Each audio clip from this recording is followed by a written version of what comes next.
Welcome to Home Biz Tax Talk. My name is Lysandra Everett. I am the Home Biz Tax Lady and the principal owner of Everett Tax Solutions, where we help you win the tax game. Home Biz Tax Talk airs Monday through Friday. And when you tune into my show, you're going to hear about topics that are important to the small business community. Okay, so with today's video, I want to give you the lowdown of what's happening in the background at the IRS. So as the title states, the IRS plans a 50% increase of audits for small businesses. And small businesses can be the mom and pop shops. It could be, the startup firm. It could be the home business owner. Small business really is a very broad term. There's a wide range of businesses that would qualify for small businesses. So, but what's happening right now is that the plan is to increase those audits. And what I want to do is also share with you some of the initiatives that are going on at the IRS. So this gives you a whole big picture of what the IRS is doing and how they're planning to work. It's not going to be a secret. So I want to make sure that you understand this. So what the IRS is saying is that specifically says the IRS is planning to ramp up audits of smaller businesses and their investors by 50% next year. So it can be the mom and pop retail investment firms, and technology startups. It can be all kinds of things. And basically the focus is to increase compliance, which is basically saying they want people to be following the law. And so they are planning this increase for 2021. Now, let me also say that you being selected for audit does not necessarily mean that you did anything wrong. It doesn't mean that your tax professional did anything wrong. It's just you were selected for audit. So if you get selected for audit, don't automatically rush to change your tax professional. It just means that you got selected for audit. And then if they did something wrong, okay, great. But then if you did something wrong, it's something different. And so what the IRS has said, of course, this includes pass-through entities, that's partnerships, limited liability companies, whether it's multi-member or single member, and sole proprietorships. And the reason they're doing this is sometimes it can be difficult because, people try to get these complex layers of business and stuff. That only prolongs the inevitable, okay? That does not, the IRS is not stupid. It might take them a minute, but I tell y'all, they slow, not stupid. But the IRS has hired 50 more specialized auditors to work these specific cases. And they are, plan to have them in place by February. And it says that the IRS can select returns up to 3 years old. Now, if in the process of selecting those returns that are up to 3 years old, they find something that looks kind of funky, they can go back further. One of the things that stuck out to me is that this new commissioner of the Small Business Self-Employed Division also has a history with criminal investigation. So he has both the compliance and the prosecution knowledge base when it comes down to these cases. So this dude is really smart. He's working with also with criminal investigation, because if his division gets a case during audit that looks like it's criminal, they're really facilitating moving that case to criminal investigation if they feel like it's something that they can win. Okay. And with that, I want to talk about some of the initiatives that the IRS has released in their strategic plan from 2018 to 2022. And specifically 2 goals. They list as goal number 2 is to protect the integrity of the tax system by encouraging compliance through administering and enforcing the tax code. And then goal number 3 was to collaborate with external partners proactively to improve tax administration. Okay, so let's go back to goal number 2, which is encouraging compliance. I love how they say that. We're encouraging compliance through administering and enforcing the tax code. Yes, all right. So the IRS's key responsibility is to ensure taxpayers are complying with the tax code. Okay, that's it. The IRS does not write law, Congress writes laws, the IRS enforces the law. That is their job. So in area number 1, Tax Cuts and Jobs Act training, the IRS has developed and trained 4,500 employees on key provisions of the Tax Cuts and Jobs Act. One of those being the qualified business income deduction, which everybody's heard about, is that up to 20% reduction in your profit that you don't have to pay taxes on, up to 20%.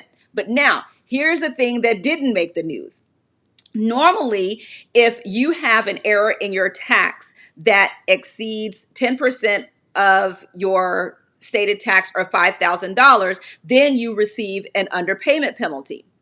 But if you claim the qualified business income deduction, which if you have a profit, most people have that qualified business income deduction, that margin of error has been reduced to 5%. So you don't get that 10% margin of error anymore. You only get 5% before you get the underpayment penalty. Okay. They talked about information technology advancements. They have been working to really integrate with the different types of technology, specifically blockchain for all of my cryptocurrency people. And they just recently had the largest seizure of cryptocurrency. I want to say it was in the range of $1 billion or something like that. It was crazy. But that's what these technological advancements are doing, is to help the IRS become more tech savvy in catching criminals that are using technology to be criminals. Okay. Let's see. There's a lot of them. I'm just going over the ones that are important to the small business. Okay. Revenue officer compliance sweeps. Okay. Field collection initiated revenue officer compliance sweeps. This is where revenue officers travel to specific areas that are high risk or have a lot of high dollar cases or unassigned cases, or they really don't have the staff in that area. So they're sending these revenue officers out. It can be announced, it can be unannounced. Yes, they can just show up. And based on the success of these revenue officer sweeps, they are going to be doing that again. So just to let you know. All right. Gig economy. Gig economy is all of our side hustlers, our Lyft drivers, Uber drivers, DoorDash, all of these little things that we're, doing to supplement our income. The IRS is looking at this industry also to help ensure compliance. They also have a gig economy tax center that they have created for gig workers to go there to get information. Okay. The next is one of my favorite, return preparer compliance. Okay, so it's not just taxpayers, it's also tax preparers. And let me tell you something, I have seen a lot of tax preparers wind up in jail in 2020. Even with COVID, they were still getting prosecuted, okay? They might have stopped for a minute because, COVID was hot and heavy, so they stopped a lot of the judicial proceedings. But yeah, after COVID was let up and, they started opening the prosecutions again, folks is going to jail. So they are, looking at return comparer compliance by auditing more tax offices. And so it's through the outreach, it's through the education and enforcement actions, and tax preparers get audited too. When the IRS audits us, they're looking at, did you do your due diligence? Did you keep your files? All of this, because especially if you wind up having a lot of fraudulent returns come out of your place, yes, the IRS is going to be coming for you.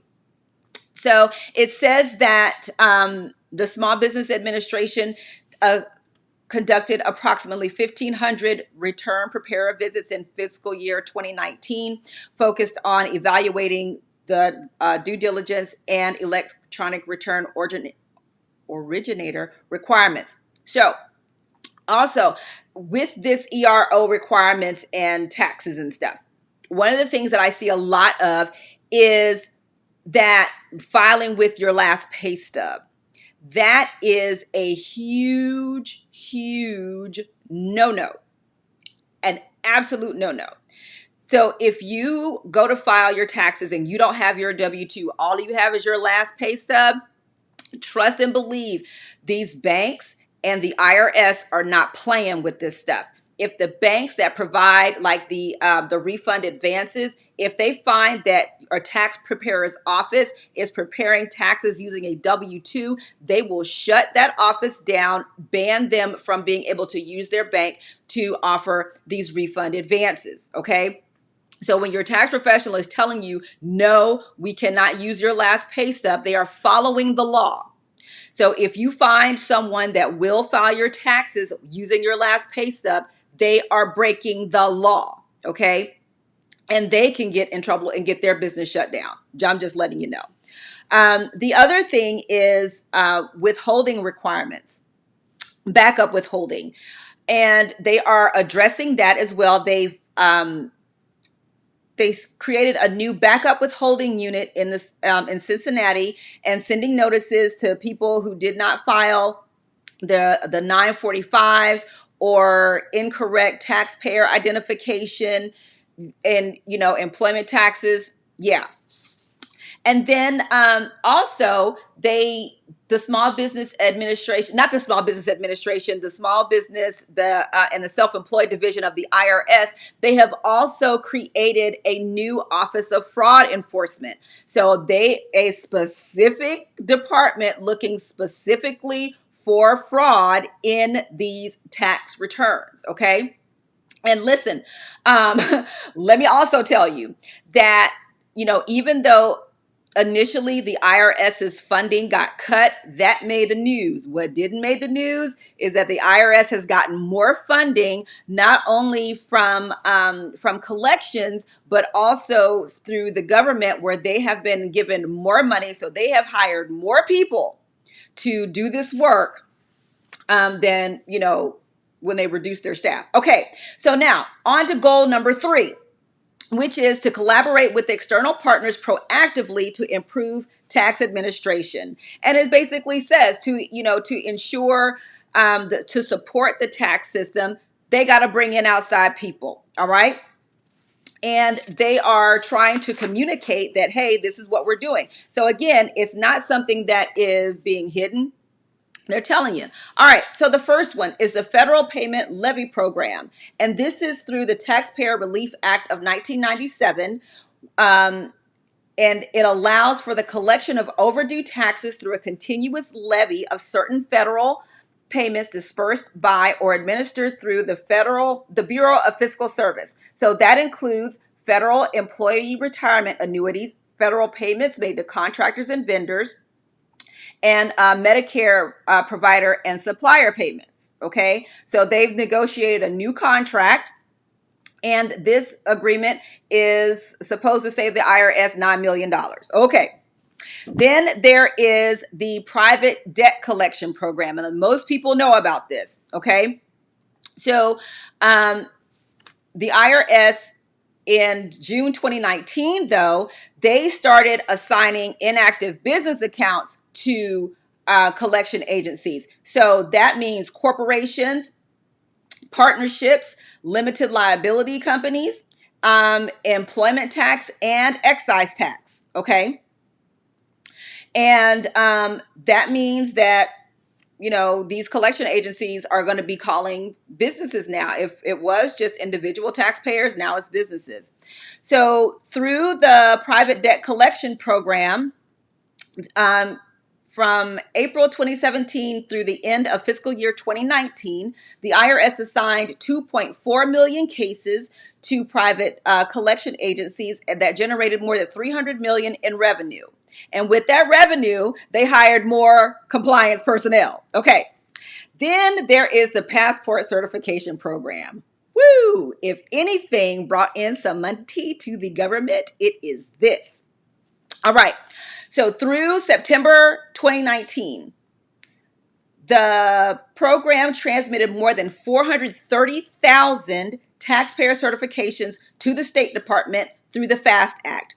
The FAST Act said that if you are a serious delinquent or a significant tax debtor, which means if your tax bill is $50,000 or more, your passport is in jeopardy. So it requires the State Department to deny passport applications or renewals while the taxpayer remains a certified as a significant tax debtor by the IRS that's owing over $50,000. Many taxpayers have contacted the IRS to resolve their liabilities, resulting in $1.38 billion in taxpayer payments. Okay, this partnership has also expanded to include revocation of a taxpayer's existing passport in some cases if they have not acted to satisfy their tax debt. Let me talk about this passport for a minute, because somebody might be watching this thinking, it's a passport, I ain't going anywhere. Can I tell you, your passport is probably the most valuable thing that you own, because a passport is going to certify your citizenship faster than your birth certificate, your social security card, your driver's license, all that stuff. You think about when you apply for a job, you can either have 2 forms of identification or 1 passport. So when your passport gets revoked, you might think, oh, I'm not going anywhere. No, you can't go anywhere. The choice is now taken away from you. This is the government's way to say, baby, you on restriction until you get this settled. Okay. And then of course with the hiring, they've got the additional funding to increase their staffing levels. And yeah, so that is what is coming down the streets for 2021. What does that mean for you? Do your stuff the right way. Make sure all of your I's are dotted, all of your T's are crossed. Think and prepare your taxes as if you were going to be audited tomorrow, because the fact is that you can. We have no idea. We don't, there are the red flags, of course, that stick out that say, okay, yeah, it's time for you to get audited. But just on a regular course of business, no one knows if it's going to be your day. And what you have to do is make sure that you are prepared. The way that you are prepared is to have all of your documentation in place, to make sure that you have all of your receipts. And I mean receipts, whether it's a physical copy or it's a digital copy. Your bank statements, credit card statements are not enough. For my tax preparers, do not let dollar signs make you prepare a return and you don't have the proper documentation. It's not worth it. Because I have seen the fines, okay? When you need to understand, as a tax professional, we can get fined $500 for every mistake, each and every one. So if you've got multiple mistakes on a return, then you can get fined multiple $500. It is nothing to see preparer fines and penalties in the 6-figure range. It's designed to shut you down for not doing the right thing. The IRS has essentially shifted the auditing responsibility to us as tax professionals. So if you don't have the documentation, do not file the return. Okay? Plain and simple. You have to invite them to go somewhere else. Value your business more than that. And for the people that are doing the shady stuff, listen, your day is coming. It might not be this year. It might not be next year. It might be 5 years from now. But if enough fraudulent stuff comes from you, the IRS is going to know, and they will come for you. Okay, so hope that helps you out. Let you know what the outlook is for 2021. It is going to be shaping up again to be another tough tax year, because there's a lot of law that is going to have to be applied. There's a lot of moving parts. So only thing I can tell you is to buckle up, hold on tight. Get your stuff together. Be prepared to file as early as possible. Give your tax professionals time, because again, we got to make sure that we know exactly what the tax law is, and it's constantly changing. In shooting this video, it's December. This is when a lot of stuff changes, and we're like neck deep in continuing education, trying to figure out how the laws are changing and what's going to be applied in the coming tax year. Okay. So thank you guys so much for tuning into Home Biz Tax Talk. Again, we air Monday through Friday, and you can come right here to get your questions answered about your home business taxes. All right. Have a great day, and I will see you all next time. Bye.